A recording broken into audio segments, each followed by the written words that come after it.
हो। हंस के कहले एक शिष्या सुना हो मोर पति देव हो। अरे हंस के कहले एक शिष्या सुना हो हमरा पति देव हो। पति देव ले ले उता भंगिया धतूरवा चरचवा हम कैलेती हो।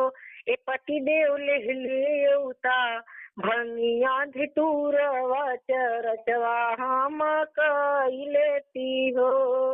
भंगिया धतूर वाली आई दिहन धन शिष्या के थमाई दिहन हो। अरे भंगिया धतूर वाली आई दिहन शिष्या के थमाई दिहन हो। शिष्या कैले तू शिव के भजनिया भजनिया तन की हो। शिष्या कैले तू शिव के चरचवा चरचवा हमरा हो जाते हो। अरे हंसी हंसी कहेली शिष्या सुना हो हमरी सासू हो।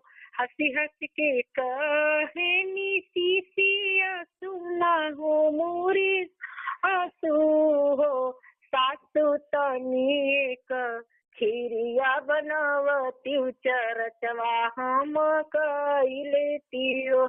एक सब्जी तनी को खीरिया बनवे तू चरचवा हम कैलेती हो।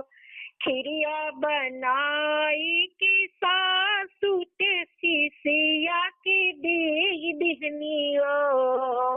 अरे खीरिया बनाई के सासू ते शिष्या के दे दी हो। ऐसा शिष्या कैले तू गुरु का चरचवा चरचवा एक बार हो जाता हो।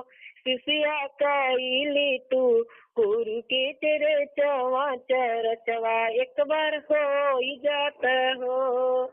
अरे हंसी हंसी कहेली शिष्या सुना हो हमर पति देव हो। अरे हंसी हंसी के कहनी शिष्या सुना हो मोर पति देव हो। पति देव तनी एक गुरु बहिना बोलाऊ ता चरचवा आंगन हो। पति देव तनी गुरु बहिना बोलाऊ ता चरचवा आंगन हो जाती हो। शिव कही शिष्या जे आई गई गुरु बहिना आई गई हो।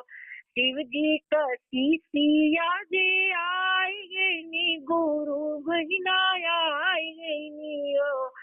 के सब आइला गुरु भैया चरचवा उहवा हो खेला गल हो। शिष्या आई गई न सारा गुरु भैया चरचवा उहाँ हो खेला गए हो। जय शिव जय हो।